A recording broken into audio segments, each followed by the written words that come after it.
ಈ ಶಿವಲಿಂಗ ಮತ್ತು ಶ್ರೀಚಕ್ರ ಏನಿದೆ ಅಲ್ಲ ರುಚಿ, ಇದನ್ನು ಮನೆಯಲ್ಲಿ ಕೆಲವರು ಇಡ್ಬೋದು ಅಂತ ಅಂತಾರೆ, ಕೆಲವರು ಬೇಡ ಇಡಬಾರ್ದು ಅಂತ ಅಂತಾರೆ. ಏನು ಅಂದರೆ ನಿಮ್ಮಲ್ಲಿ ಇಷ್ಟೇ ದೇವ್ರಿರಲಿ, ಇಷ್ಟು ದೊಡ್ಡ ದೇವ್ರಿರಲಿ, ಶ್ರೀಚಕ್ರ ಇರಲಿ ಇರದೆ ಹೋಗಲಿ, ನಿರಾಕಾರ ಪರಬ್ರಹ್ಮನ್ನೇ ನೀವು ಪೂಜೆ ಮಾಡ್ತೀರಿ. ಈ ದೇವ್ರ ಫೋಟೋಗಳನ್ನ ದೇವ್ರ ಮನೇಲಿ ಅಥವಾ ಮನೇಲಿ ಇಡಬಾರ್ದು ಅಂತ ಅಂತಾರೆ, ಉಗ್ರ ಸ್ವರೂಪ ದೇವರುಗಳನ್ನ. ತುಂಬ ಜನ ಹಿರಿಯರು ಇಟ್ಕೋಬೇಡಿ ಅಂತ ಹೇಳ್ತಾರೆ. ಇವನ್ ಮಲ್ಗಿರೋ ಶಿವಂದು, ಇವನ್ ಕಾಳಿ ಖಡ್ಗವನ್ನೆಲ್ಲ ಇಟ್ಕೋಬಾರ್ದು. ಮತ್ತು ಕಾಲಭೈರವ ಅಂತ ಸ್ಮಶಾನವಾಸಿ ಅವ್ನು ಇಟ್ಕೋಬಾರ್ದು, ವೈರಾಗ್ಯ ಜಾಸ್ತಿ ಆಗುತ್ತೆ, ಎಲ್ಲ ಬಿಟ್ಟು ಹೊರಟೋಗ್ತಾನೆ. ಕೆಟ್ಟು ಕಣ್ಣುಗಳು ಹಾಕಿರ್ತಾರೆ, ಅಥವಾ ಕೆಟ್ಟದೇನೋ ಮಾಡ್ಕೊಂಬಂದಿರ್ತಾರೆ, ಅಥವಾ ನಿಮ್ಗೇನೋ ನೆಗೆಟಿವ್ ಎನರ್ಜಿ ಹತ್ರ ಬರ್ತಾ ಇದೆ, ಅಥವಾ ಏನೋ ತೊಂದರೆಗಳಾಗ್ತಾ ಇದೆ ಅಂದಾಗಲೂ ನಿಮ್ಮ ನಂದಾದೀಪ ನಿಮ್ಮನ್ನು ಕಾಪಾಡುತ್ತೆ.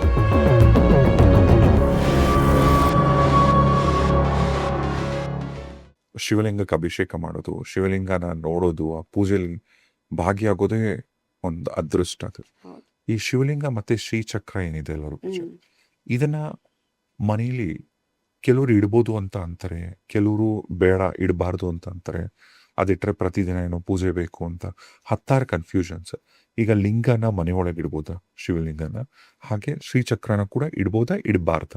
ಆ್ಯಕ್ಚುಲಿ ಶ್ರೀಚಕ್ರ ಮತ್ತು ಶಿವಲಿಂಗ ಎಲ್ಲ ಅಂದರೆ ನಾವೆಲ್ಲ ಇಟ್ಕೊಂಡು ಪೂಜೆ ಮಾಡ್ತೀವಿ. ಯಾಕಂದ್ರೆ ನನ್ನ ಮನೆ ದೇವರು ನಂಜುಂಡೇಶ್ವರ, ಮತ್ತು ಶ್ರೀಚಕ್ರ ನನಗೆ ಹೆಬ್ಬೂರು ಮಠದ ಸ್ವಾಮಿಗಳು ಅವಾಗಿದ್ದವರು ನನಗೆ ಕೊಟ್ಟಿದ್ದು. ಆವಾಗಿಂದ ನಾನು ಪೂಜೆ ಮಾಡ್ಕೊಂಡು ಬರ್ತಾ ಇದ್ದೀನಿ. ಯಾರು ಅದಕ್ಕೆ ಕರೆಕ್ಟಾಗಿ ಪೂಜೆ ಮಾಡ್ಕೊಂಡು ಬರ್ತಾರೋ ಅವರೆಲ್ಲ ಮನೇಲಿ ಸಂತೋಷವಾಗೇ ಇಟ್ಕೋತಾರೆ. ಇನ್ನು ಕೆಲವರು ಶ್ರೀಚಕ್ರನ ಶೋಪೀಸ್ ಥರನೂ ಇಟ್ಟಿರ್ತಾರೆ. ಶಿವಲಿಂಗಕ್ಕೆ ನಾವು ಭೂಲೋಕದಲ್ಲಿ ಅಷ್ಟೇ ಪ್ರಾಮುಖ್ಯತೆ ಕೊಟ್ಟು ಅಭಿಷೇಕ ಮಾಡಬೇಕು ರುದ್ರದ ಮೂಲಕ, ಅಥವಾ ಓಂ ನಮ ಶಿವಾಯ ಹೇಳಿದ್ರು ಸರಿನೇ. ನೀವು 4 ಸ್ಪೂನ್ ನೀರು ಹಾಕಿ ಓಂ ನಮ ಶಿವಾಯ ಹೇಳಿಬಿಟ್ಟು ನೀವು ಅಭಿಷೇಕ ಮಾಡಿದ್ರು ನೀವು ಮನೆಯಲ್ಲಿ ಇಟ್ಕೋಬಹುದು. ಯಾರು ಪೂಜೆ ಮಾಡಲ್ವೋ, ಯಾರು ಸಮಯ ಕೊಡಲ್ವೋ ಅವರೆಲ್ಲ ಒಂದೊಂದೇ ಒಂದು ಕುಂಟು ನೆಪಗಳನ್ನು ಹೇಳ್ತಾ ಹೋಗ್ತಾರೆ. ಹಿಂಗಿಟ್ಕೋಬಾರ್ದಂತೆ ಹಂಗಿಟ್ಕೋಬಾರ್ದಂತೆ ಅದು ಇಟ್ಕೊಂಡ್ಮೇಲೆ ಪೂಜೆ ಮಾಡ್ಬೇಕು. ಹೌದು, ಪೂಜೆ ಮಾಡಬೇಕು, ಮಾಡಿ, ಯಾಕೆ ಮಾಡಲ್ಲ? ನೀವೆಲ್ಲ ಶೋಪೀಸ್ ಥರನೇ ಇಟ್ಕೊಳ್ತೀವಿ, ನಮಗೆ ಸಮಯ ಇಲ್ಲ ಅಂತಂದಾಗ ಅವಾಗ ಶ್ರೀಚಕ್ರ ತರಲೇಬೇಡಿ.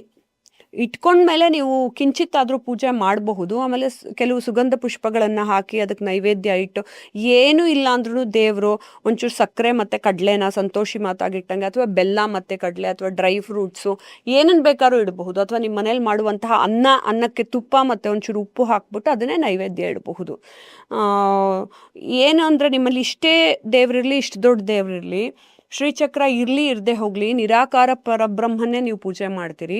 ನೀವು ಏನೇ ತಿಂದ್ರೂ ಮೊದಲು ದೇವ್ರಿಗೆ ನೈವೇದ್ಯಕ್ಕೆ ಇಟ್ಬಿಟ್ಟು ನೀವು ತಿನ್ನೋದು ಒಳ್ಳೆಯದು. ಮತ್ತು ಶ್ರೀಚಕ್ರನ ತಂದಿಟ್ಕೊಂಡು ನೀವು ಪೂಜೆ ಮಾಡ್ತೀರಾ ಅಂದರೆ ಅದೆಷ್ಟೋ ಜನ್ಮಗಳಿಂದ ನಿಮಗೆ ಬಂದಿರತಕ್ಕಂಥ ಆಶೀರ್ವಾದ.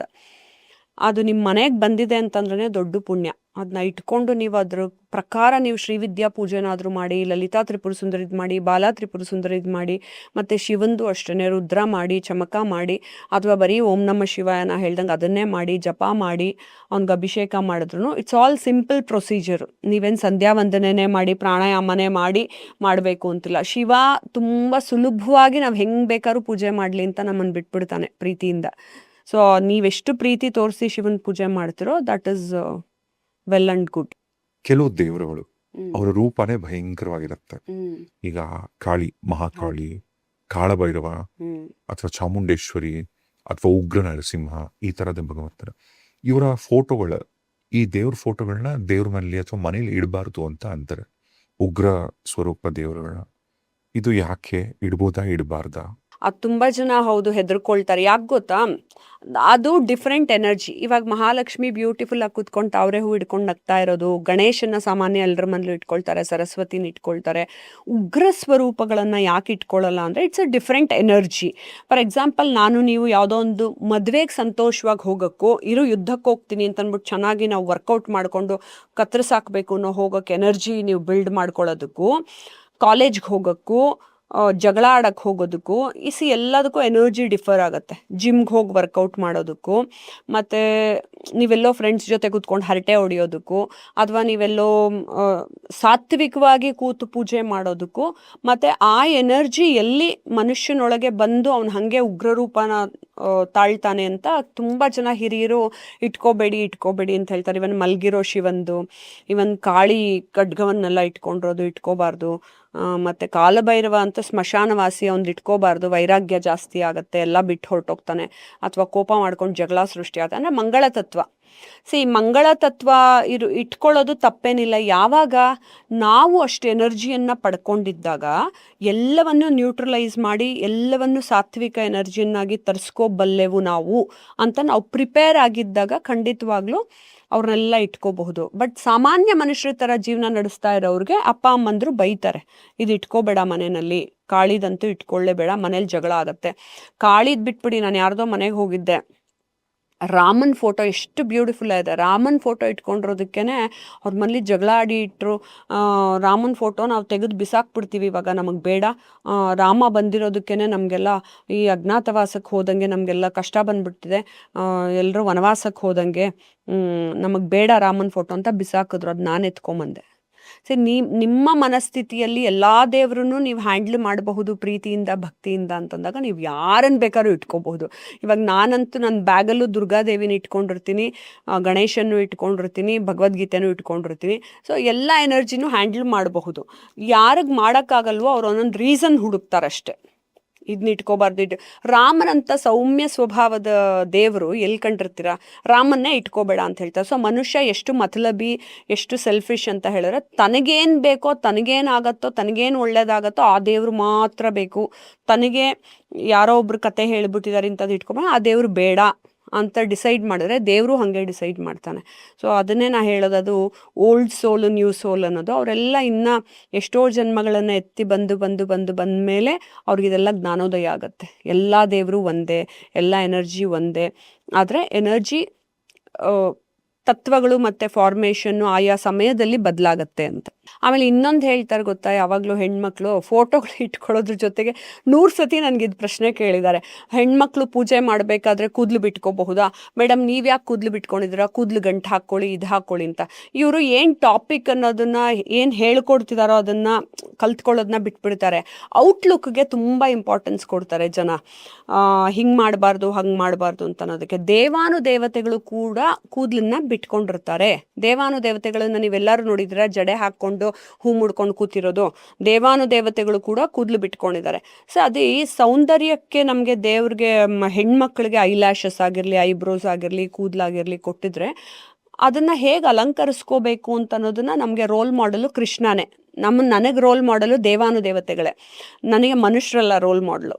ಮನುಷ್ಯರು ನನಗೆ ಹೇಳೋದನ್ನ ಮೀರಿದ್ದನ್ನು ನಾನು ನೋಡ್ತೀನಿ. ಕೃಷ್ಣ ಬ್ಯೂಟಿಫುಲಿ ಡ್ರೆಸ್ಡ್ ಅಪ್, ಯಾವಾಗಲೂ ಬ್ಯೂಟಿಫುಲ್ ಕಲರ್ ಕಾಂಬಿನೇಷನ್, ತುಂಬ ಸುಂದರವಾಗಿ ಡ್ರೆಸ್ ಮಾಡಿಕೊಂಡು ದಿ ಬೆಸ್ಟ್ ಏನೇನಿರುತ್ತೋ ಅದನ್ನೇ ಹಾಕ್ಕೊಂಡು ಓಡಾಡ್ತಾ ಇರ್ಬೇಕಾದ್ರೆ ನಾನು ಕೃಷ್ಣನ್ ಫಾಲೋ ಮಾಡ್ತೀನಿ. ಆಮೇಲೆ ಇದನ್ನು ನೀವು ತಂತ್ರವಿದ್ಯೆಯಲ್ಲಿ ಬಂದಾಗ ಏನಾಗುತ್ತೆ ಅಂತ ಹೇಳಿದ್ರೆ, ಕೂದಲು ಬಿಟ್ಕೊಂಡಿದ್ದಾಗ ನಿಮ್ಮಲ್ಲಿರುವ ಎನರ್ಜಿಯನ್ನು ಇನ್ನೊಬ್ಬರು ಎಳ್ಕೋತಾರೆ. ಅಥವಾ ನಿಮ್ಮ ಕೂದಲದ ಒಂದು ಕೂದಲನ್ನ ತೊಗೊಂಡು ಹೋಗ್ಬಿಟ್ಟು ತಂತ್ರ ಮಾಡಿ ನಿಮ್ಮನ್ನು ಅಟ್ರಾಕ್ಟ್ ಮಾಡ್ಕೊಳ್ತಾರೆ, ವಶೀಕರಣ ಮಾಡ್ಕೊಳ್ತಾರೆ ಅನ್ನೋದು. ಇದೆಲ್ಲ ರೀಸನ್ಗಾಗಿ ನೀವು ಕೂದಲು ಬಿಟ್ಕೋಬೇಡಿ ಅಂತ ಹೇಳ್ತಾರೆ. ಆದರೆ ಪೂಜೆ ಮಾಡಬೇಕಾದ್ರೆ ಅದು ನಿಮ್ಮ ಇಷ್ಟ, ನಿಮ್ಮದು ದೇವ್ರದ್ದು ಕನೆಕ್ಷನ್ನು. ಅದನ್ನು ಇನ್ನೊಬ್ರು ಯಾರೇ ಬಂದು ಕಾಂಪ್ಲಿಕೇಟೆಡ್ ಆಗಿ ಹೇಳೋಕ್ಕೆ ಅಥವಾ ನಮ್ಮನ್ನು ಸ್ಟಾಪ್ ಮಾಡೋಕ್ಕೆ ಸಾಧ್ಯ ಇಲ್ಲ.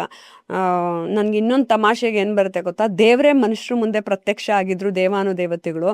ಲಕ್ಷ್ಮಿಗೆ, ಸರಸ್ವತಿಗೆ, ಕಾಳಿಗೆನೇ ಹೇಳ್ಬಿಡ್ದು, ಮೇಡಮ್ ಲಕ್ಷ್ಮೀ ದೇವರ ಸ್ವಲ್ಪ ಜಡೆ ಹಾಕ್ಕೊಂಬಂದ್ಬಿಡಿ, ಯಾಕೆ ಕೂದಲು ಬಿಟ್ಕೊಂಡಿದ್ದೀರಾ ಅಂತ ನಮ್ಮ ಜನ ಬೇಕಾದ್ರೆ ದೇವ್ರಿಗೂ ಇವರೇ ಅಡ್ವೈಸ್ ಕೊಟ್ಬಿಟ್ಟು ಬದಲಾಯಿಸ್ಬಿಡ್ತಾರೆ. ಇನ್ನೊಂದೇನು ಹೇಳ್ತಾರೆ, ಮೇಡಮ್ ಕಲರ್ ಎಲ್ಲ ಮಾಡ್ಕೊಂಡಿದ್ದಾರೆ, ಇವರು ಆಧ್ಯಾತ್ಮವನ್ನು ಮಾತಾಡ್ತಾರೆ, ಸ್ಟ್ರೀಕಿಂಗು ಅಂತಾರೆ. ಇದೇ ಜನ ಹೇರ್ ಡೈ ಹಾಕ್ಕೊಂಡು ಕಪ್ ಕಲರ್ ಮಾಡ್ಕೋಬಹುದು ಅನ್ನೋದನ್ನ ಅಕ್ಸೆಪ್ಟ್ ಮಾಡ್ಕೋತಾರೆ ಮೆಂಟಲಿ. ಅದೇ ಕಲರಲ್ಲಿ ನಿಮಗೆ ಬೇರೆ ಕಲರ್ ಹಾಕ್ಕೊಂಡ್ರೆ, ಗೋಲ್ಡನ್ ಸ್ಟ್ರೀಕಿಂಗ್ಸು ಬೇರೆ ಕಲರ್ ಎಲ್ಲ ಹಾಕ್ಕೊಂಡ್ರೆ ಇದ್ಯಾಕೆ ಕಲರ್ ಮಾಡ್ಕೊಂಡಿದ್ದಾರೆ ಅಂತ ಇವ್ರದ್ದು ಫಸ್ಟ್ ಏನಂತ ಅನ್ಕೊಂಡ್ಬಿಟ್ಟಿದ್ದಾರೆ ಅಂದರೆ, ಆಧ್ಯಾತ್ಮಿಕವಾಗಿ ಮನುಷ್ಯ ಮಾತಾಡ್ತಿದ್ದಾನೆ ಅಂದರೆ ಅವನು ಸನ್ಯಾಸಿ ಥರ ಎಲ್ಲವನ್ನು ತ್ಯಜಿಸಿ ಒಂದು ಮೂಲೆಯಲ್ಲಿ ಕೂತ್ಕೊಂಡ್ಬಿಟ್ಟು ಬರೀ ಆಧ್ಯಾತ್ಮವನ್ನೇ ಪ್ರೀಚ್ ಮಾಡ್ತಿರ್ಬೇಕು ಅಂತ. No, we are following lord Krishna. ನಾವು ಪರಮಾತ್ಮ ಕೃಷ್ಣನನ್ನು ಫಾಲೋ ಮಾಡ್ತಿದ್ದೀವಿ.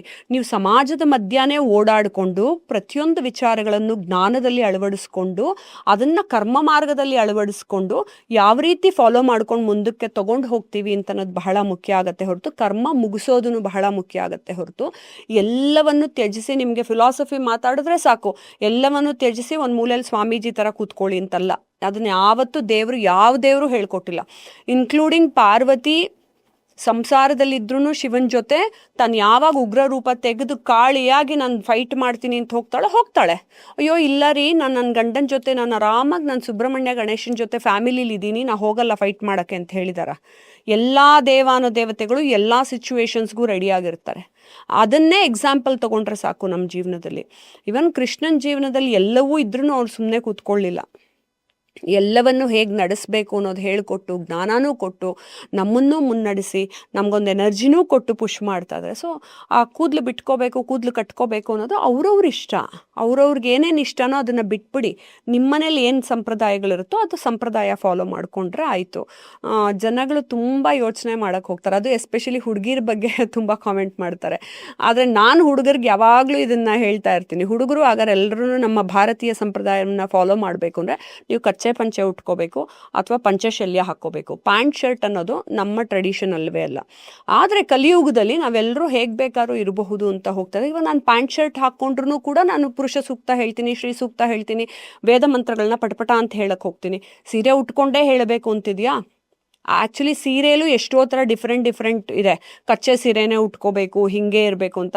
ಆಮೇಲೆ ನಿಮಗೆ ಶಿಲಾಯುಗದ ಜನರಲ್ಲಾಗಲಿ, ಹಳೆ ಕಾಲದಲ್ಲಾಗಲಿ, ದೇವಾನುದೇವತೆಗಳಲ್ಲಾಗಲಿ ಈ ಥರ ಬ್ಲೌಸನ್ನ ಹೊಲ್ಕೊಡಕ್ಕೆ ಟೈಲರ್ ಅಂತಿರ್ತಿದ್ರ.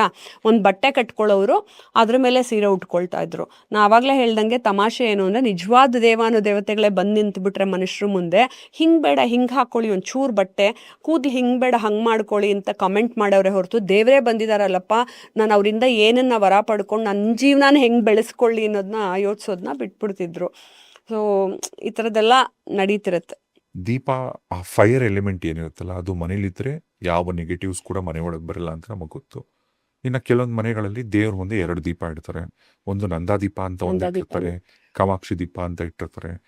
ಅಂದ್ರೆ ದೇವ್ರ ಪೂಜೆ ಮಾಡ್ಬೇಕಂದ್ರೆ ಅಥವಾ ರೆಗ್ಯುಲರ್ ಆಗಿ ಮನೆಯಲ್ಲಿ ಎಷ್ಟು ದೀಪಗಳು ಇಡಬೇಕು ಅಥವಾ ಎಷ್ಟು ದೀಪದ ಪೂಜೆ ಮಾಡಬೇಕು? ದೀಪ ಹಚ್ಚೋದು ನಿಜವಾಗ್ಲೂ ಬಹಳ ಬಹಳ ಬಹಳ ಮುಖ್ಯ. ಎಷ್ಟೋ ಜನ ನಾವು ಅಪಾರ್ಟ್ಮೆಂಟಲ್ಲಿ ಇದ್ದೀವಿ, ನಾವು ಅಮೇರಿಕಾದಲ್ಲಿ ಫೈರ್ ಅಲಾರ್ಮ್ ಬಂದ್ಬಿಡುತ್ತೆ, ಇದು ಬರುತ್ತೆ ಅದು ಬರುತ್ತೆ, ಅದೆಲ್ಲ ಅಲ್ಲ. ಜೀವನದಲ್ಲಿ ಏನು ಮಾಡದೇ ಇದ್ರೂ ಮನೆಯಲ್ಲಿ ಒಂದು ಅಗ್ನಿ ತತ್ವ ಉರಿತಾನೇ ಇರಬೇಕು. ನೀವು ಗಮನಿಸಿ, ನಮ್ಮ ಅಜ್ಜಿ ತಾತಂದ್ರ ಕಾಲದಲ್ಲಿ ಯಾರಾದರೂ ಮನೆಯಿಂದ ಪಾಪ ಹೊರಗಡೆ ಹೋದರೆ ಟೆಲಿಗ್ರಾಮ್ ಇರ್ತಾ ಇರಲ್ಲ, ಫೋನ್ ಇರ್ತಾ ಇರಲ್ಲ, ಮೊಬೈಲ್ ಇರ್ತಾ ಇರಲ್ಲ, ಒಂದು ದೀಪ ಹಚ್ಕೊಂಡು ಕಾಯೋರು ಅಜ್ಜಿದಿರು, ಅಮ್ಮಂದ್ರು, ಅಪ್ಪಂದ್ರು, ಹೂವೆವರ್ ಇಟ್ ಈಸ್. ಯುದ್ಧಕ್ಕೆ ಹೋದ್ರೂ ಅಷ್ಟೇ ಒಂದು ದೀಪ ಹಚ್ಚಿಟ್ಟಿರ್ತಿದ್ರು. ಅವ್ರು ವಾಪಸ್ ಬರೋ ತನಕ ಇದಿರಬೇಕು ಅಂತ. ಆ ದೀಪ ಏನಾರ ಆರೋಯ್ತು ಅಂತ ಹೇಳಿದ್ರೆ ಆ ಸಿಂಬಾಲಿಕ್ ಆಗಿ ಅಲ್ಲೇನೋ ಪ್ರಾಬ್ಲಮ್ ಆಗಿದೆ ಅಂತ. ಹೆಂಗೆ ಎನರ್ಜಿ ಕನೆಕ್ಷನನ್ನು ನೋಡಿ, ಹೆಂಗೆ ಒಂದು ದೀಪದಲ್ಲಿ ಕಂಡು ಹಿಡ್ಕೋತಾ ಇದ್ರು. ಅಷ್ಟು ಭಕ್ತಿ, ಅಷ್ಟು ಪ್ರೀತಿ, ಅಷ್ಟು ಕನೆಕ್ಷನ್ನು, ಅಷ್ಟು ಶರಣಾಗತಿ ಆಗಿನ ಕಾಲದಲ್ಲಿತ್ತು. ಅದೇ ಪದ್ಧತಿಲಿ ನಾವು ಹೇಗೆ ಎಲ್ಲರ ಮನೆಗಳಲ್ಲೂ ಅಗ್ನಿ ತತ್ವದಲ್ಲಿ ದೀಪ ಹಚ್ತೀವಿ, ಮಂಗಳಾರತಿ ಮಾಡಬೇಕಾದ್ರೂ ದೇವ್ರಿಗೆ ಅಗ್ನಿಯಲ್ಲಿ ಕನೆಕ್ಟ್ ಆಗ್ತೀವಿ ನಾವು, ಇನ್ಯಾವುದ್ರಲ್ಲೂ ಆಗಲ್ಲ. ಇವಾಗ ನೀರು ತೊಗೊಂಡು ನೀವು ಹಿಂಗೆ ಆರತಿ ಮಾಡಲ್ಲ. ಸೊ ಅಗ್ನಿಯಲ್ಲಿ ಕನೆಕ್ಟ್ ಆಗ್ತೀವಿ. ಹೋಮ ಹವನ ಮಾಡಬೇಕಾದ್ರೂ ಅಗ್ನಿಯಲ್ಲಿ ಕನೆಕ್ಟ್ ಆಗ್ತೀವಿ. ಯಾಕೆ? ಅಗ್ನಿದು ಇನ್ನೊಂದು ತತ್ವ ಏನು ಗೊತ್ತಾ? ಬ್ಯೂಟಿಫುಲ್ಲಾಗಿ ಯಾವಾಗಲೂ ಊರ್ಧ್ವಮುಖವಾಗಿ ಹೋಗುತ್ತೆ. ನೀವು ಅಗ್ನಿನ ಬೇಕಾದ್ರೆ ನೀವೆಲ್ಲರೂ ಹಚ್ಬಿಟ್ಟಿರಿ, ಅದು ನೆಲಕ್ಕೆ ಹೋಗೋದು. ಇವಾಗ ನೀರಾದರೆ ನೆಲದ ಮೇಲೆ ಬಿದ್ದರೆ ನೀರೊಳಗಡೆ ಹೀರ್ಕೊಂಡ್ಬಿಡುತ್ತೆ, ಹಿಂಗಿಂಗೆ ಹೋಗುತ್ತೆ. ಯಾವತ್ತಾದರೂ ಅಗ್ನಿ ಹಿಂಗಿಂಗೆ ಹೋಗೋದು ನಾವು ನೋಡಿದ್ದೀವ? ನೀವು ಹೆಂಗೆ ಹಚ್ಚಿ ಒಂದು ಬೆಂಕಿ ಪಟ್ಟಣದಲ್ಲಿ ಹಿಂಗೆ ಅಂದ್ರೂ ಅದು ಮೇಲಕ್ಕೆ ಉರಿಯುತ್ತೆ, ಒಂದು ದೀಪ ಹಚ್ಚಿದ್ರೂ ಮೇಲಕ್ಕೆ ಉರಿಯುತ್ತೆ. ಅಂದರೆ ಅದು ಊರ್ಧ್ವಮುಖವಾಗಿ ನಾವು ಮೇಲಕ್ಕೆ ಕನೆಕ್ಟ್ ಮಾಡೋದಕ್ಕೆ ತುಂಬ ಬ್ಯೂಟಿಫುಲ್ಲಾಗಿ ನಮ್ಮ ಜೀವನದಲ್ಲಿ ಅದು ಒಂದು ವಾಸ್ತವಿಕವಾಗಿ ನಮಗೂ ದೇವ್ರಿಗೂ ಒಂದು ಕನೆಕ್ಷನ್ನ ತಂದುಕೊಡುವಂತಹ ಅಗ್ನಿ ತತ್ವ.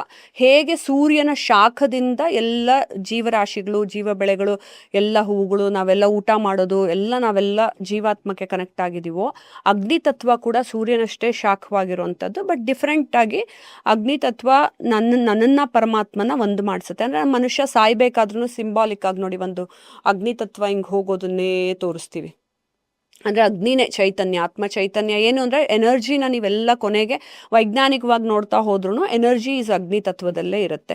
ಅದು ನಿಮಗೆ ಲೈಟ್ ಕರೆಂಟ್ ಮೂಲಕ ಬಂದ್ರು ಅಂತಂದ್ರೂ, ಕಾಪರ್ ವೈರಲ್ಲಿ ಮನೇಲಿ ಲೈಟ್ ಬಂದ್ರೂ ಅದ್ರೊಳಗಡೆ ಒಂದು ತತ್ವ ಪಾಸ್ ಆಗಿರುತ್ತೆ, ಅದು ದಟ್ ಈಸ್ ಎನರ್ಜಿ. ಆ ಎನರ್ಜಿ ಮೂಲಕನೇ ದೀಪಗಳನ್ನು ಎಷ್ಟು ಹಚ್ಚಬೇಕು ಅನ್ನೋ ಕಂಡೀಷನ್ ಅಂತ ಏನಿರಲ್ಲ. ಒಂದು ನೀವು ನಂದಾದೀಪ ಯಾವಾಗಲೂ ಹಚ್ಚಿರಿ, ನೀವು ಮಲಗಿದ್ರೂ ಕೂಡ ಅದು ಉರಿತಿರ್ಬೇಕು ಮನೆಯಲ್ಲಿ. ಈವನ್ ನಿಮ್ಮ ಮನೆಗೆ ಯಾರೋ ಭೂತ ಪ್ರೇತಗಳು ಅಥವಾ ಈ ಕೆಟ್ಟು ಕಣ್ಣುಗಳು ಹಾಕಿರ್ತಾರೆ ಅಥವಾ ಕೆಟ್ಟದೇನೋ ಮಾಡ್ಕೊಂಬಂದಿರ್ತಾರೆ ಅಥವಾ ನಿಮ್ಗೇನೋ ನೆಗೆಟಿವ್ ಎನರ್ಜಿ ಹತ್ರ ಬರ್ತಾ ಇದೆ ಅಥವಾ ಏನೋ ತೊಂದರೆಗಳಾಗ್ತಾ ಇದೆ ಅಂದಾಗಲೂ ನಿಮ್ಮ ನಂದಾದೀಪ ನಿಮ್ಮನ್ನು ಕಾಪಾಡುತ್ತೆ. ಯಾಕೆಂದರೆ ನಿಮ್ಮ ಮನೆಯಲ್ಲಿ ಅಗ್ನಿ ಉರಿತಾ ಇದ್ದಾಗ ಅಗ್ನಿಗೆ ಹತ್ತಿರವಾಗಿ ನೆಗೆಟಿವ್ ಎನರ್ಜಿಗಳು ಬರಲ್ಲ. ಮತ್ತು ನೀವೇನು ಪೂಜೆ ಮಾಡಿರ್ತೀರೋ ಅದನ್ನೆಲ್ಲ ಅಬ್ಸಾರ್ಬ್ ಮಾಡ್ಕೊಂಡಿರುತ್ತೆ ಅಗ್ನಿ ಆ ಎನರ್ಜಿಯನ್ನು. ಸೊ ಆ ನಂದಾದೀಪ ಉರಿತಾ ಇದ್ದರೆ ಆ ಎನರ್ಜಿ ಎಲ್ಲ ಅದರೊಳಗಿರುತ್ತೆ. ಮತ್ತು ನಿಮ್ಮ ಮನೇಲಿ ತೊಂದರೆಗಳೆಲ್ಲ ಕಡಿಮೆ ಆಗ್ತಾ ಹೋಗುತ್ತೆ. ಎಲ್ಲ ಪ್ರಾಬ್ಲಮ್ಗಳಿಗೂ ಒಂದು ಸೊಲ್ಯೂಷನ್ನ ಕೊಡುತ್ತೆ. ನಾನು ನಮ್ಮ ಮನೇಲಿ ಏನು ಮಾಡ್ತೀನಿ ಗೊತ್ತಾ, ಎಲ್ಲ ದೇವ್ರ ಮುಂದೆನೂ ಎರಡೆರಡು ದೀಪನ ಹಚ್ಚಿಡ್ತೀನಿ. ಕೆಲವರು ಪೂರ್ತಿ ಮನೆಗೆ ಎರಡೇ ದೀಪ ಹಚ್ಚಿಟ್ಟಿರ್ತಾರೆ. ನಾ ಕೆಲವು ಸತಿ ರೂಮ್ಗಳಲ್ಲೂ ದೀಪಗಳನ್ನ ಹಚ್ಚಿಡ್ತೀನಿ. ರೂಮ್ಗಳಲ್ಲಿ ದೇವರನ್ನ ಇಟ್ಟಾಗಲೂ ಅಲ್ಲೂ ದೀಪಗಳನ್ನ ಹಚ್ತೀನಿ. ನಾನು ಸಾಮಾನ್ಯ ಒಂದು 10-15 ದೀಪಗಳನ್ನ ಹಚ್ತೀನಿ ದಿನ ಸಂಜೆಗೆ. ನಮ್ಮನೇಲಿ ಅಷ್ಟೊಂದು ದೇವ್ರುಗಳಿರೋದ್ರಿಂದ ಬೇರೆಯವ್ರ ಮನೇಲಿ 2 ಹಚ್ಕೊಂಡ್ರು ಸಾಕು. ಬಟ್ ತುಪ್ಪದ ದೀಪ ಹಚ್ಚಿ, ತುಂಬ ಒಳ್ಳೆಯದು. ಎಣ್ಣೆಗಿಂತ ತುಂಬ ಒಳ್ಳೆಯದು. ನೀವೇನೇ ಒಂದು ಆಸೆನ ದೇವ್ರ ಹತ್ರ ಬೇಡ್ಕೊಂಡು ಅವ್ರ ಮುಂದೆ ಇಟ್ಟಾಗ್ಲೂ ತುಪ್ಪದ ದೀಪನ ಹಚ್ಚಿದಾಗ, ಹಸುವಿನ ತುಪ್ಪದ ದೀಪ ತುಂಬ ಒಳ್ಳೆಯದು. ಆಮೇಲೆ ಮಂಗಳಾರತಿಗೂ ಆದಷ್ಟು ನೀವು ಕರ್ಪೂರ ಉಪಯೋಗಿಸೋದಕ್ಕಿಂತ ತುಪ್ಪದ ಬತ್ತಿಯನ್ನು ಉಪಯೋಗಿಸಿ ಮಂಗಳಾರತಿಯನ್ನು ಮಾಡಿ. ಅದು ತುಂಬಾ ಒಳ್ಳೆಯದು. ನಿಮ್ಮ ಮನೆಯಲ್ಲಿ ಒಂದು ಸಾತ್ವಿಕತೆ ಮತ್ತು ಗುರುತತ್ವ ಎಲ್ಲವೂ ತುಂಬ ಚೆನ್ನಾಗಿ ಇನ್ಕ್ರೀಸ್ ಆಗುತ್ತೆ. ಈಗ ನೀವು ಕೇಳಿರ್ತೀರಲ್ಲ ರೂಪಜಿ, ಸುದರ್ಶನ ಹೋಮ ಮಾಡಿದ್ರೆ ಆ ಬದಲಾವಣೆ ಆಯಿತು, ಗಣಪತಿಗೆ ಹೋಮ ಮಾಡಿದ್ರೆ ಅದಾಗತ್ತೆ ಇದಾಗತ್ತೆ, ಹೀಗೆಲ್ಲ ಹೋಮಗಳು ಮಾಡಿಸ್ಬೇಕು ಅಂತ ಪ್ರತಿಯೊಬ್ಬರಿಗೂ ಆಸೆ ಇರುತ್ತೆ. ಬಟ್ ಅಗೇನ್ ಹೋಮಗಳು ಕಮ್ಸ್ ವಿತ್ ಬಿಗ್ ಪ್ಯಾಕೇಜಸ್. ಈಗ ಒಂದೊಂದು ಹೋಮಗಳೇ 1 ಲಕ್ಷ 2 ಲಕ್ಷ 5 ಲಕ್ಷ 10 ಲಕ್ಷ ದುಡ್ಡು ಆಯ್ತಾ. ಬಟ್ ಯಾರೇ ಒಬ್ರು ಸಾಮಾನ್ಯ ಮನುಷ್ಯ, ಒಬ್ಬ ಬಡವ, ತನಗೂ ಕೂಡ ಹೋಮ ಮಾಡಬೇಕು ಅಂತ ಆಸೆ ಇರುತ್ತೆ. ಬಟ್ ಅಷ್ಟು ದುಡ್ಡು ಖರ್ಚು ಮಾಡೋಕ್ಕೆ ಅವ್ರ ಹತ್ರ ಇರಲ್ಲ. ಇಂಥ ಸಂದರ್ಭದಲ್ಲಿ ಹೋಮನ ಹೇಗೆ ಮಾಡ್ಕೊಬೋದು? ಅದೇ ಜಿ, ಆ್ಯಕ್ಚುಲಿ ಏನು ಗೊತ್ತಾ, ಹಳೆಯ ಕಾಲದಲ್ಲೆಲ್ಲ ಅವ್ರವ್ರ ಮನೇಲಿ ಅವರೇನೆ ತಮ್ಮ ಜಾತಕದ್ದು ಎಲ್ಲದನ್ನು ನೋಡಿಕೊಂಡು ತಾತಂದ್ರು ಕರೆಕ್ಟಾಗಿ ಹೇಳೋರು, ಅಥವಾ ಮನೆಗೆ ಒಬ್ರು ಗುರುಗಳು ಅಂತಿರ್ತಿದ್ರು, ಅವರೆಲ್ಲ ಕರೆಕ್ಟಾಗಿ ಹೇಳಿದಾಗ ಅಲ್ಲಲ್ಲೇ ಶಾಂತಿ ಹೋಮ, ನಿತ್ಯ ಹೋಮ ಮಾಡೋದ್ರಲ್ಲೇ ಅರ್ಧ ಪ್ರಾಬ್ಲಮ್ಗಳು ಪರಿಹಾರ ಆಗ್ತಾ ಇತ್ತು. ಒಂದು. ಇನ್ನೊಂದು, ಆವಾಗಿನ ಕಾಲದಲ್ಲಿ ನಮ್ಮ ಪೂರ್ವಜರು, ನಮ್ಮ ಅಜ್ಜಿ ತಾತ, ನಮ್ಮ ತಂದೆ ತಾಯಿನಲ್ಲಿ ನಮ್ಗಳಷ್ಟು ಅತಿ ಆಸೆ ಇರಲಿಲ್ಲ.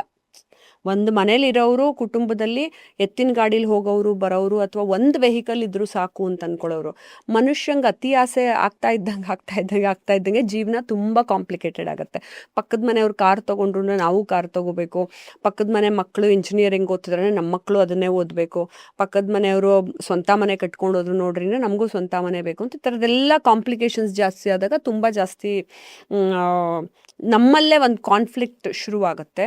ಅದ್ರ ಜೊತೆಗೆ ಎಲ್ಲರ ಜಾತಕದ ಗ್ರಹಗತಿಗಳು ಮತ್ತು ಪ್ರಾಬ್ಲಮ್ಗಳು ಶುರುವಾದಾಗ ಹೋಮ ಮಾಡಿಸ್ಬೇಕು ಅಂತ ಯಾವಾಗಲೋ ಒಂದ್ಸಲಿ once in a blue Moon ಮನುಷ್ಯ ಯೋಚನೆ ಮಾಡ್ತಾನೆ.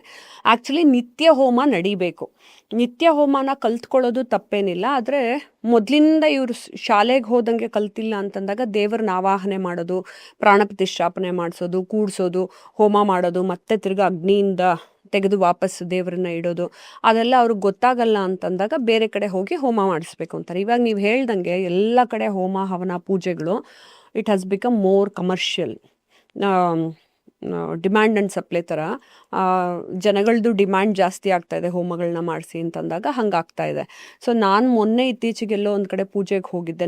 ನಾನೇ ಕಲ್ತ್ಕೊಂಡು ಮಾಡ್ತೀನಿ ಅಂದರೆ ಎಲಾಬ್ರೇಟೆಡ್ ಆಗಿ ಗಣೇಶಂದು ಇವಾಗ 108 ಹವಿಸ್ಕೊಡಿ, ಮೋದಕನ ಹಾಕ್ಬಿಟ್ಟು ಅಥವಾ ಕಡುಬನ್ನ ಹಾಕ್ಬಿಟ್ಟು ಅಂತ ಹೇಳಿದ್ರೆ ಹಾರ್ಡ್ಲಿ ಅವರೊಂದು 21 ಸತಿ ಹೇಳೋದನ್ನೇ ಮಾಡಿಸ್ಬಿಡು, ಆಯಿತು ಬಿಡಿ ನಿಮ್ಮ ಗಣಹೋಮ ಮುಗೀತು ಅಂತ ಹೇಳ್ತಾರೆ. ನಾನು ಹಂಗೆ ಮಾಡಲ್ಲ. ಅದಕ್ಕೆ ನಾನು ಎಲ್ಲನೂ ಏನಕ್ಕೆ ಕಲ್ತ್ಕೊಂಡೆ ಅಂತ ಹೇಳಿದ್ರೆ, ನಾನು ಪೂರ್ಣ ಮಟ್ಟದಲ್ಲಿ ಮಾಡಬೇಕು ಅಂತ ಅನ್ನೋದಕ್ಕಾಗಿ. ಸಂಪ್ರದಾಯಗಳು, ಆಚಾರ ವಿಚಾರಗಳು ವ್ಯತ್ಯಾಸ ಆಗಬಹುದು, ಆದರೆ ಹವಿಸ್ ಕೊಡುವಾಗ ಇಷ್ಟಿಷ್ಟು ಕೌಂಟನ್ನೇ ಕೊಡಬೇಕು ಅಂತಂದಾಗ ಅದನ್ನು ನಾವೇ ಕಲಿಬೇಕು. ಇವನ್ ಮಂತ್ರ ಜಪವನ್ನು ಮಾಡಿ ಅದರಲ್ಲಿ ದಶಾಂಶವನ್ನು ನಾವು ಹವಿಸ್ಸನ್ನಾಗಿ ಕೊಡ್ತೀವಿ. ಅಥವಾ ಯಾವುದೇ ಪೂಜೆ ಪುನಸ್ಕಾರ ಮಾಡಿಸ್ಬೇಕು ಅಂತಂದಾಗಲೂ ಜನ ಅದಕ್ಕೆ ನಿಮಗೆ ಕಲರ್ಫುಲ್ಲಾಗಿ ಮಾಡಿ ತೋರಿಸ್ತಾರೆ. ಮತ್ತು ತುಂಬ ಜನರಿಗೆ ಎಷ್ಟೊಂದು ಪೂಜೆ ಮಾಡಿಸಿದ್ವಿ, ಅದೇನೂ ಫಲಿಸ್ಲಿಲ್ಲ, ನಮಗೇನೂ ವರ್ಕ್ ಆಗಲಿಲ್ಲ ಅಂತ ಪದೇ ಯಾಕೆ ವರ್ಕ್ ಆಗಲಿಲ್ಲ ಅಂತ ಅಂದ್ಕೊಳ್ತಾರೆ. ಎಲ್ಲೋ ವರ್ಷಕ್ಕೊಂದ್ಸತಿ ಹೋಮ ಮಾಡಿಸ್ತಾರೆ, 2 ವರ್ಷಕ್ಕೊಂದ್ಸತಿ ಹೋಮ ಮಾಡಿಸ್ತಾರೆ. ಎಷ್ಟೋ ಜನ ನಿಮಗೆ ದೋಷ ಇದೆ ಅಥವಾ ಶನಿ ಸಂಧಿ ಶಾಂತಿಯನ್ನು ಮಾಡಿಸ್ಕೊಳ್ಳಿ ಅಂತ ಹೇಳಿದ್ರೆ ಅದೆಲ್ಲ ಮುಗಿದೋಗಿ ಒಂದು 5 ವರ್ಷ ಆದಮೇಲೆ ಮಾಡಿಸ್ಕೊಳ್ತಾರೆ. ಸೊ ಅವಾಗ ತಿರ್ಗಾ ಕಷ್ಟದ ಮೇಲೆ ಕಷ್ಟ ಪೈಲಪ್ ಆಗ್ತಾ ಹೋಗುತ್ತೆ. ದುಡ್ಡು ಒಂದೇ ಕಾರಣ ಅಂತಲ್ಲ ಇಲ್ಲಿ. ನಿಮಗೆ ತುಂಬ ಯಾವುದೋ ಒಂದು ತುಂಬ ಪಾಂಡಿತ್ಯವನ್ನು ಪಡೆದಿರೋಂಥ ತುಂಬ ಒಳ್ಳೆ ಪುರೋಹಿತರ ಹತ್ರ ಹೋಗಿ ನೀವು ಕಮ್ಮಿಗೆ ಮಾಡಿಕೊಡಿ ಅಂತ ಹೇಳಿದ್ರು ಖಂಡಿತ ಕಮ್ಮಿಗೆ ಮಾಡಿಕೊಡ್ತಾರೆ. ಅದನ್ನು ನೀವು ಹುಡುಕಬೇಕು. ನೀವು ಯಾರೋ ಹೆಸರುವಾಸಿ ಒಂದು ದೊಡ್ಡ ವ್ಯಕ್ತಿ ಹೆಸರು ಮಾಡಿಸ್ಕೊಂಡ್ಬಿಟ್ಟಿದ್ದಾರೆ, ಅವರಿಂದ ಮಾಡಿಸ್ಕೊಂಡ್ರೆ ನನಗೆಲ್ಲ ಪ್ರತಿಫಲ ಸಿಗುತ್ತೆ ಅಂತ ನೀವು ಅವ್ರನ್ನ ಹುಡ್ಕೊಂಡು ಹೋದಾಗ ಅವರು 1,00,000 ಕೇಳ್ತಾರೆ, 1,50,000 ಕೇಳ್ತಾರೆ. ಅದೇ ನಮ್ಮದು ತಂದೆದು ಅಷ್ಟೇ ಪಿತೃ ಕಾರ್ಯ ಮಾಡಿಸೋದಕ್ಕೆ ಯಾರೋ ಒಬ್ಬರು ನಮ್ಮ ಮನೆಗೆ ಬಂದ್ಬಿಟ್ಟು 1,50,000 ಕೊಡಿ ಅಂತ ಹೇಳಿದ್ರು. ನಾನು ಕಾಶಿ ಗಯಾಗೆ ಹೋಗ್ಬಿಟ್ಟು ಮಾಡಿಸ್ಕೊಂಬಂದೆ. ನಿಜವಾಗ್ಲೂ ಮಾಡೋರು ಅಷ್ಟು ದುಡ್ಡೆಲ್ಲ ಹಾಗೆಲ್ಲ ಖರ್ಚಾಗೋದೇ ಇಲ್ಲ. ಆಮೇಲೆ ಯಾರು ಆ ಥರ ಎಕ್ಸಾಜುರೇಟೆಡ್ ಆಗಿ ಜಾಸ್ತಿ ಹಿಂಗೆ ಮಾಡ್ತೀವಿ ಹಂಗೆ ಮಾಡ್ತೀವಿ ಅಂದ್ರೆ ಶಾಸ್ತ್ರವೇ ಶಾಸ್ತ್ರದ ಪ್ರಕಾರವೇ ಮಾಡಬೇಕು. ಅದು ಎಷ್ಟೆಷ್ಟು ಸಾವಿರ ಜಪ ಮಾಡಿ ಹೆಂಗೆ ತರ್ಪಣ ಕೊಟ್ಟು ಹೆಂಗೆ ಪಿಂಡ ಪ್ರದಾನ ಮಾಡಬೇಕು ಅಂತ ಯಾವುದೇ ಒಂದು ಕಾರ್ಯ ಆಗಿರಲಿ ಅದು ಅಷ್ಟಷ್ಟೇ ಮಾಡಬೇಕಾಗಿರುತ್ತೆ, ಮತ್ತು ಅದನ್ನ ಪೂರ್ಣ ಮಟ್ಟದಲ್ಲಿ ಮಾಡಬೇಕು. ಸೊ ನಾನು ಹೋದ ಕಡೆ ಎಲ್ಲ ತಲಹರಟೆಗೆ ಅಂತ ಗಮನಿಸೋದು ಅಂತಲ್ಲ, ಅದೇನೋ ನನಗೆ ಜ್ಞಾನದಲ್ಲಿ ಅದು ಬಂದ್ಬಿಡುತ್ತೆ. ನಾನು ಗಮನಿಸ್ತಾ ಹೋದಾಗ ಎಲ್ಲ ದೇವ್ರದ್ದು ಹವಿಸೂ ಅವ್ರೇನು ಕೂತ್ಕೊಂಡು ಯಾರೂ 108 ಸತಿ ಕೊಡೋದಿಲ್ಲ. ನಾನೇನು ಹೇಳ್ತೀನಿ ಅಂದರೆ ಸರಿಯಾದ ಪುರೋಹಿತ್ರನ ಜೀವನದಲ್ಲಿ ಅದಕ್ಕೆ ಯಾವಾಗಲೂ ಇಬ್ಬರನ್ನ ಕರೆಕ್ಟಾಗಿ ಹುಡುಕಿಟ್ಕೋಬೇಕು ಅನ್ನೋದು, ಸರಿಯಾದ ಡಾಕ್ಟ್ರು ಸರಿಯಾದ ಪುರೋಹಿತ್ರನ ಅವ್ರನ್ನ ಹುಡುಕಿಟ್ಕೊಂಡು ನೀವು ಅವ್ರಿಗೆ ಹತ್ರ ಹೇಳ್ಬಿಟ್ಟು ನಿಮ್ಮ ಪ್ರಾಬ್ಲಮ್ನ, ಅದಕ್ಕಾಗಿ ಈ ರೀತಿ ಹೋಮ ಹವನಗಳನ್ನು ಮಾಡಿಕೊಡಿ ಅಂತ ಹೇಳ್ಬೇಕು. ಯಾಕೆ ಅಂದರೆ ಹೋಮ ಎಗೇನ್ ವೆರಿ ಇಂಪಾರ್ಟೆಂಟ್. ನಾನು ಆವಾಗಲೇ ನಿಮಗೆ ದೀಪ ಹಚ್ಚೋದಕ್ಕೆ ಹೇಳ್ದಂಗೆ ಅಗ್ನಿ, ನಿಮಗೆ ಪಂಚಭೂತಗಳಲ್ಲಿ ಅಗ್ನಿಗೆ ಏನನ್ನೇ ಹಾಕಿದ್ರೂ ನೀವು ವಾಪಸ್ ತೊಗೊಳಕ್ಕಾಗಲ್ಲ, ಅದು ಪರಮಾತ್ಮನಿಗೆ ಡೈರೆಕ್ಟಾಗಿ ಹೋಗಿ ತಲುಪತ್ತೆ. ನಾವೇನೋ ನೈವೇದ್ಯಕ್ಕೆ ಒಂದು ಪ್ರಸಾದ ಇಡ್ತೀವಿ, ವಾಪಸ್ ತೊಗೊಂಡು ನಾವೇ ತಿಂತೀವಿ. ದೇವ್ರಿಗೆ ಅಂತ ಒಂದು ಸೀರೆ ಇಡ್ತೀವಿ, ವಾಪಸ್ ತೊಗೊಂಡು ನಾವೇ ಉಟ್ಕೊಳ್ತೀವಿ. ಆದರೆ ಅಗ್ನಿಯೊಳಗೆ ನೀವು ಹಾಕುವಂತಹ ಪ್ರತಿಯೊಂದು ಹವಿಸ್ಸೂ ಪರಮಾತ್ಮನಿಗೆ ಹೋಗಿ ತಲುಪತ್ತೆ, ನೀವು ವಾಪಸ್ ತೊಗೊಳಕ್ಕಾಗಲ್ಲ. ಸೊ ಅದು ಪರಿಪೂರ್ಣವಾಗಿ ಅವನಿಗೆ ಕೊಟ್ಬಿಡೋ ಅಂಥದ್ದು. ಅದಕ್ಕೆ ನೀವೇನೇ ಎಷ್ಟೇ ಪೂಜೆ ಮಾಡಿದ್ರೂ ನೀವು ಯಾಗ ಯಜ್ಞ ಹವನವನ್ನು ಹೈಯರ್ ಲೆವೆಲಲ್ಲಿ ಟ್ರೀಟ್ ಮಾಡ್ತೀವಿ ನಾವು. ಯಾಕೆಂದರೆ ಅಗ್ನಿ ಪರಮಾತ್ಮನಿಗೆ ಕರ್ಕೊಂಡೋಗಿ ಸ್ವಾಹ ಸ್ವದಾ ಮೂಲಕ ತೊಗೊಂಡೋಗಿ ದೇವ್ರಿಗೆ ಅರ್ಪಿಸ್ತಾರೆ ಅಂತ.